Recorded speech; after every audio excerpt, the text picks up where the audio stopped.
बिंडोक असणाऱ्या जरांगेच्या बिंडोक असणारे कार्यकर्ते आणि त्यामधून केलेल्या फेक आयडी नावाची पूजा वाघ जो मनुष्य आहे परंतु महिलेच्या नावाच्या आडून अनेक ओबीसी नेत्यांवर गलिच्छ आणि शिवराळ भाषेत पोस्ट टाकणे, शिवीगाळ करणे पोस्टच्या माध्यमातून आणि काल त्यांनी माझा नंबर त्या आयडीवरून व्हायरल केल्यामुळं महाराष्ट्रातून हजारो कॉल्स मला त्याच्यातून आले।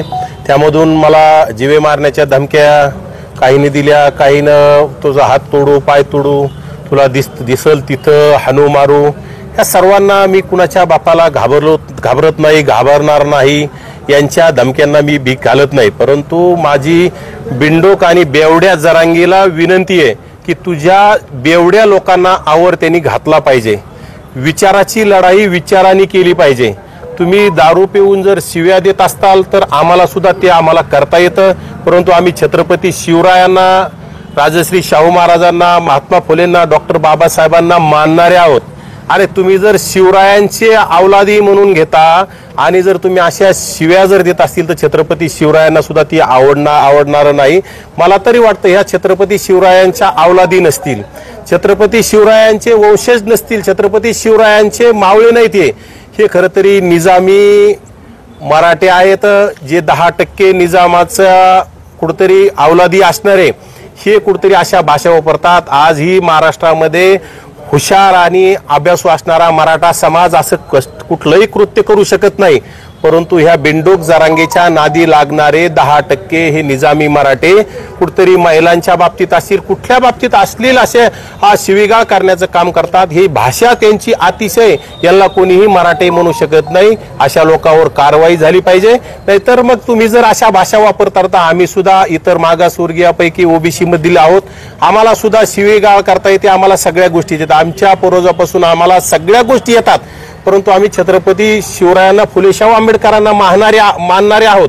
म्हणून आम्ही कुठतरी ह्या गोष्टीला बोलण्याला आम्ही सगळ्या लोकांना आळा घालण्याचं बंधन घालत आहोत।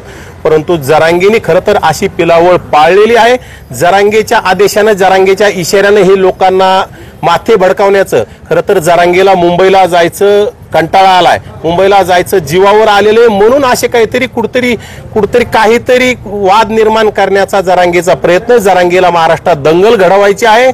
ज्याप्रमाणे जरांगेने बीड जाळलंय, ज्याप्रमाणे जरांगेने छोट्या छोट्या जातीवर हल्ले केलेत, त्याप्रमाणे जरांगेला पुन्हा महाराष्ट्र पेटवायचा आहे, जरांगेला मुंबई पेटवायची। जरांगेला मुंबईला जायला लोक राहिले नाहीत, म्हणून ह्या लोकांना कामं नाहीत, म्हणून हे कुठतरी फोन करून शिवीगाळ करण्याचं काम करतात आणि त्यांना वाद वाढून महाराष्ट्र पेटवण्याचं काम करायचं, बाकी काही नाही।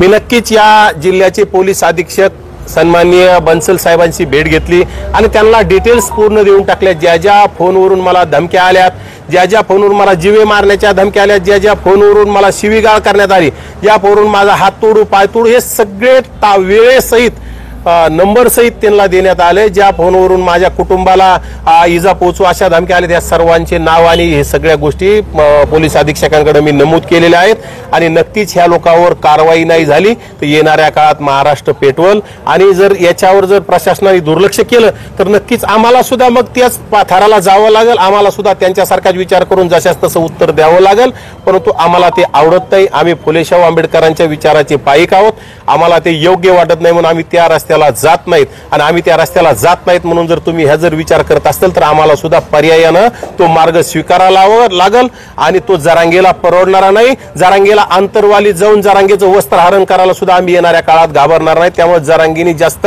त्या बिंडोक लोकांच्या जीवावर माज करू नये अशी जरांगेला माझी विनंती आहे। ओबीसी नेत्यांना टार्गेट करायचं, त्यांच्या जरांगेच्या ह्या सगळ्या बिंडोक पिलावळी जरांगेच्याच अवलादी, त्या जरांगेच्या अवलादी, जरांगेच्या आसपास बसणारे स्वतःच्या नावाने अकाउंट काढण्याऐवजी लेडीजच्या नावाने अकाउंट काढतात आणि त्याच्यावरून जर तुम्ही ओबीसी नेत्यांना टार्गेट करत असाल तर तुम्हाला मुंबईला जायचा कंटाळा आलाय, तुम्हाला वाद निर्माण करायचा आणि दंगल पेटवायच्यात, बाकी काही नाही आणि पूर्ण महाराष्ट्राला वेटीस धरायचे। जरांगे हा संपलेला आहे। जरांगेची मागण्या असंविधानिक, जरांगेची एकही मागणी पूर्ण होणार नाही हे जरांगेला कळतंय, म्हणून कुठतरी त्याला झोप उडालेली आणि वल्गना करून बसलाय। मुंबईला जायचं नाही म्हणून हे रिकामा कुटाणा सुरू केला त्याने। मुंबईला जाणार नाही असं वाटतं तुम्हाला? जायची इच्छा नाही, परंतु त्याला कोणी अडवायला येत नाही म्हणून त्याला जावं लागणारे लोक राहिलेले नाही सोबत। त्याला आजपर्यंत कुठलाही मंत्री विनंती करायला येत नाही. फक्त एकनाथ शिंदे, जातीवादी एकनाथ शिंदेला जरांगेच्या सपोर्टाने कुठेतरी सरकार अस्थिर करायचंय म्हणून एकनाथ शिंदेनी एक मंत्री पाठवला होता आणि त्याची कुठेतरी विचारपूस केली. परंतु या राज्याचे मुख्यमंत्री आणि दुसरे उपमुख्यमंत्री अजित पवार अजिबात या जरांगेकडे लक्ष देत नाहीत. त्याला राज्य शांततेने चालवायचंय. जरांगेच्या इशाऱ्यावर जर राज्य चालवलं तर महाराष्ट्र पेटल्याशिवाय राहणार नाही हे सर्व मंत्र्यांना कळतं. त्यामुळे त्याच्याकडे कोणीही लक्ष देत नाही.